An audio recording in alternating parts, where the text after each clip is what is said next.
हैचो things में दोस्तों आपका बहुत बहुत स्वागत है। आज हम बात करेंगे जो रिसेंटली फुटबॉल डिज़ास्टर हुआ है इंडोनेशिया के कंजुहरान फुटबॉल स्टेडियम में, उसके बारे में। एक्चुअली इसका बेसिक नाम, ये जो डिज़ास्टर हुआ है, इसको फुटबॉल हुलिगनिज़म कहा जाता है। इस डिज़ास्टर के बारे में बात करने से पहले हमें थोड़ा हुलिगनिज़म के इतिहास को जानना पड़ेगा और इसके लिए हमें 1960s में जाना पड़ेगा, इंग्लैंड में, क्योंकि इस हुलिगनिज्म का बेसिक ओरिजिन इंग्लैंड से है। दोस्तों, 1312 ईस्वी में इंग्लैंड के राजा एडवर्ड टू ने फुटबॉल को बैन कर दिया था इंग्लैंड में, सिर्फ इस हुलिगनिज्म की वजह से। हुलिगनिज्म का मतलब दोस्तों, जो एक स्पेक्टेटर फुटबॉल का मैच देखने आता है, जब वो डिसऑर्डरली बिहेवियर करता है, उसको बेसिकली हुलिगनिज्म कहा जाता है। और उस डिसऑर्डरली बिहेवियर करने वाले बंदे को हुलीगन कहा जाता है। They are famous as a football hooligans. दोस्तों, 1960s में इंग्लैंड में बहुत सारे फुटबॉल क्लब थे और उन क्लब्स को सपोर्ट करने वाले लोगों ने अपने ग्रुप बनाए और उसके अलग अलग नाम रखे। जैसे आर्सेनल फुटबॉल क्लब को जो सपोर्ट करते थे वो अपने आप को द हर्ड कहते थे, और चेल्सी फुटबॉल क्लब को जो सपोर्ट करते थे वो अपने आप को द हेड हंटर्स बोलते थे। मैनचेस्टर यूनाइटेड को सपोर्ट करने वाले अपने आप को द रेड आर्मी कहते थे। दोस्तों, ये लोग एक तरह के कपड़े पहनते थे, एक तरह की टी शर्ट्स पहनते थे, एक तरह के साइन लगाते थे, और जब कोई इन क्लब्स का मैच होता था तो ये मॉब की शक्ल में मैच देखने जाते थे। हज़ारों सैकड़ों की गिनती में इकट्ठे होकर मैच देखने जाते थे। और ख़ास बात इसमें यह थी कि इन फुटबॉल हुलीगन्स में ज़्यादातर यंग नौजवान लड़के थे जो अपने 20s और 30s में थे।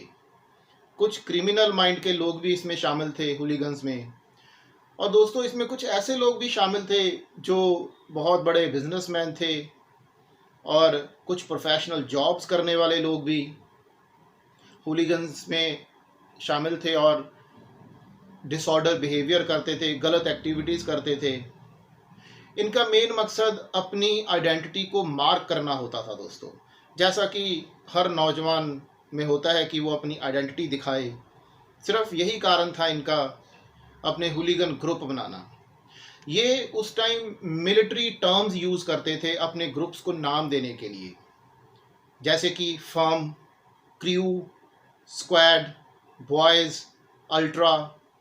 एक ग्रुप ब्रावा 12 ग्रुप है जो साउथ अमेरिका में बहुत फेमस था उस टाइम। और इस तरह के काउंटलेस ग्रुप थे दोस्तों जो अलग अलग फुटबॉल क्लब्स को सपोर्ट करते थे। ये प्रॉब्लम इतनी प्रोमिनेंट हो गई थी उस टाइम पे 60-70s में इंग्लैंड में, कि 1980 तक आते आते ब्रिटिश प्राइम मिनिस्टर को इसमें दखल देना पड़ा।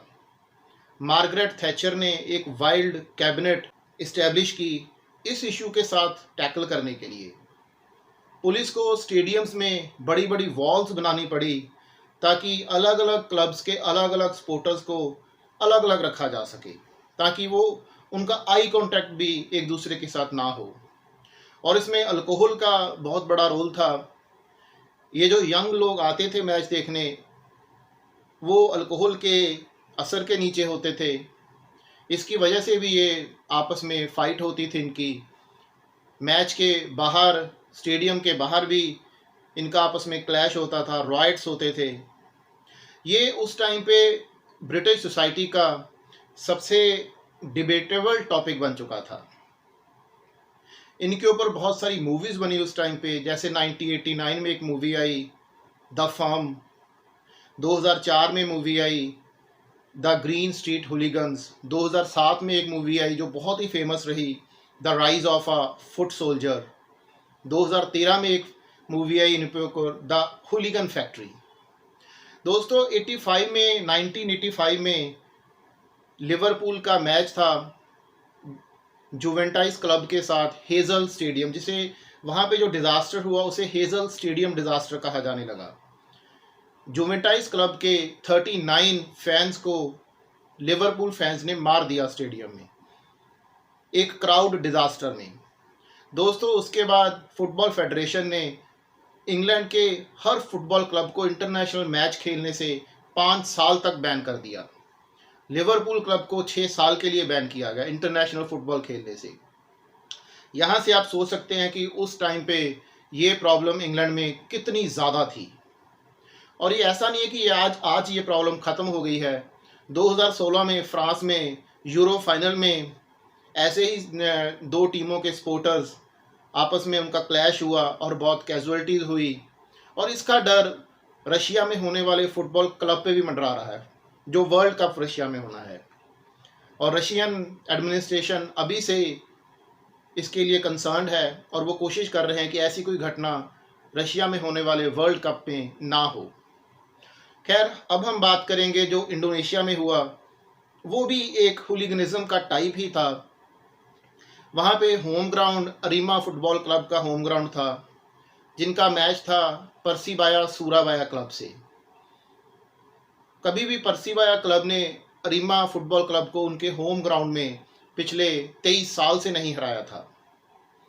दोस्तों, ये लीगा 1 लीग थी जिसमें ये दोनों टीमें खेल रही थी। वहाँ पुलिस ने पहले ही इन्फॉर्मेशन लीगा 1 ऑफिशियल्स को दी कि इस मैच को रात को 8 बजे की जगह शाम को दोपहर को 3:30 बजे कराया जाए। दूसरा, उन्होंने ये इंडिकेशन दी कि इस स्टेडियम में 42,000 की कैपेसिटी है। पुलिस ने कहा कि आपको सिर्फ 38,000 टिकट्स ही सेल करनी चाहिए, लेकिन ये दोनों बातें लीगा 1 ऑफिशियल्स ने नहीं मानी। उन्होंने पूरी 42,000 टिकट्स प्रिंट की और मैच का टाइम भी चेंज नहीं किया। उन्होंने सिर्फ एक बात पुलिस की मान ली। पुलिस ने कहा कि ये अरीमा फुटबॉल क्लब के होम ग्राउंड में मैच हो रहा है, तो इसकी टिकट्स सिर्फ अरीमा सपोर्टर्स को दी जाए, पर्सिबाया सपोर्टर्स को इसकी टिकट सेल ना की जाए। अगर वहाँ पे डिज़ास्टर के मौके पर्सिबाया क्लब के सपोर्टर्स भी वहाँ पे होते, तो दोस्तों डेफिनेटली ये जो कैजुअलिटीज़ 200 के आसपास की हुई हैं, ये और ज़्यादा बढ़ सकती थी। इसलिए ये फुटबॉल जो हुलिगनिज्म है, ये सिर्फ इंग्लैंड में नहीं, ये हर फुटबॉल खेलने वाले कंट्री में है। क्योंकि दोस्तों, football is the most aggressive game of this world. 1.5-2 घंटे के मैच में जितना अग्रेशन प्लेयर्स में नहीं होता, उससे कई ज़्यादा एग्रेशन उन टीम्स के सपोर्टर्स में होता है, उसको देखने वालों में होता है। उम्मीद करता हूँ इस फुटबॉल हुलिगनिज्म के बारे में, इसके इतिहास के बारे में, इसकी प्रेजेंट सिचुएशंस के बारे में आपको कुछ नई इन्फॉर्मेशन मिली होगी और अच्छी भी लगी होगी। अगर आपको ये वीडियो अच्छी लगे तो आप इसे ज़रूर सब्सक्राइब और लाइक कीजिए। Thank you very much.